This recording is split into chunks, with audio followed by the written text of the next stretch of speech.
Hi Koono. You recently finished the production of your new CD, Koono's Planet People. What was the idea behind it? Please tell us something about the creation of this album. Well, the answer is very simple. I just try to continue to realize my own music, which I more or less started in the years 1988, 1989, where the first Planet People CD took place. It was released in New York with a label located in Brooklyn. It's called Big World. And then there was a big break during the entire 90s and the entire first decade of this century. And now I finally found musicians where I thought I could realize what I want. And the music itself is more based or related to the near tradition in jazz, meaning the tradition of maybe the last 40 years instead of the last 80 or 90 years. You can also say since after Bitches Brew, after Miles Davis's Bitches Brew, is the beginning of the tradition that I also use, plus of course my own ideas. That's the basic idea behind to realize that, and it's really very close to my heart to do this because I'm in an age right now where other people think about retiring. I just do the opposite, because I think for me it's not so important to reach a certain goal. It's much more important to me to come closer to the goal, just moving forward, and time and fate will let me know how long I can do it. What kind of music is it? First of all, the most dramatic change is that it's no acoustic piano playing, or at least very rare. Most of that music is played by electric keyboards, and it also goes a little back, let's say a little bit in the continuation of Weather Report and what they did in the late 70s and 80s, plus my own ideas that grew, of course, in the last years. And very important point is that the compositions are all improvised.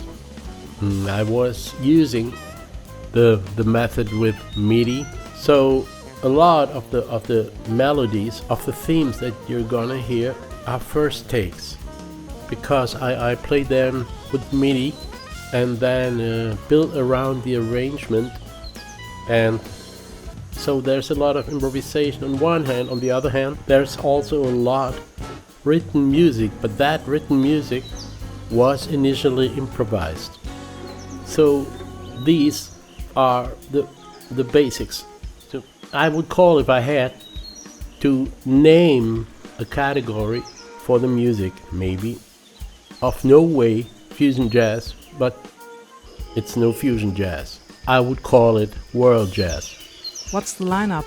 The lineup is Grammy Award winner Frank Gambale on guitar, Adrien Ferro on bass, or like the Americans say, Hadrian Ferraud, and Elmer Lewis on percussion, and Joran Rome on drums.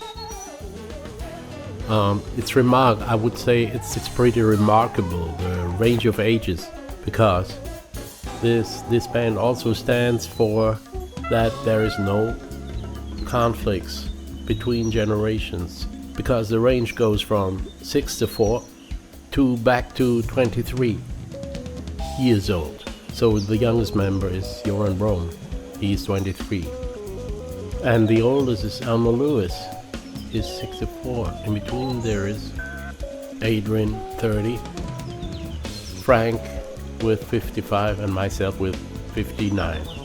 That's the lineup, and the plan is, and I'm sure we're going to master this plan, is to present the music exactly the way it sounds on the CD for live concerts.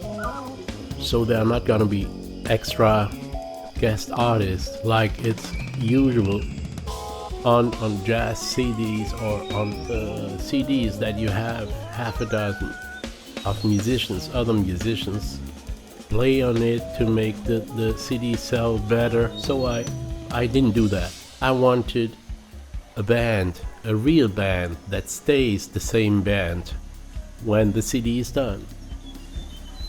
Is there a story behind the spelling of your name Koono with a double O? Yes, there is a story behind. Good one, I think. It goes back to the year 1987, where I had the opportunity and great honor to play at the traditional jazz club Village Vanguard in New York with Pirelli LeGrain and Dennis Chambers and others. And we played there a week. And the first night, when we entered after the sound check, there was a blackboard, right, written our names, and I saw my name written with double O and my family name. Then I thought, okay, this is a nice variation. I'm gonna use this for my future projects. And this was the idea of the writing was made by the owner who passed away long time, but his name is Max Gordon. He founded that club in the 1930s, and Charlie Parker did one of his first gigs. What about concerts or a tour? Of course, we plan to have concerts, and they will start. At least it's planned that they will start in fall 2016 with the original lineup of the CD. And we will see how much we get together, how many concerts. We first plan to do a tour within Europe, and of course we are open for all other options that hopefully come. Yes, and to close this little interview is, I have really to say that my heart is very close to this music, and it's very honest music. I did it from the bottom of my heart, and I will spend my whole energy to make all this, what I just said, that all this is going to become reality. And within the musicians, the great musicians that I have mentioned before, they stand behind the project, they stand behind me, and they cannot wait until we go on tour and nail the music on stage. And by the way, one more thing I would like to mention is that I have several ideas for, let's call it the dramatization of a concert that does not have the normal way that especially jazz concerts go. There will be no normal breaks, no talking, and no announcing of the name of the next tune, which is more or less meaningless. I try to make a dramatization and to maybe have decoration, and the concert will start before the concert starts with the choir, for instance, from the Maasai choir from Tanzania, and it will flawlessly go right into the concert. So I have a lot of ideas. They need to be realized, and they need to be financed as well. But I'm very positive that all these things will happen next year.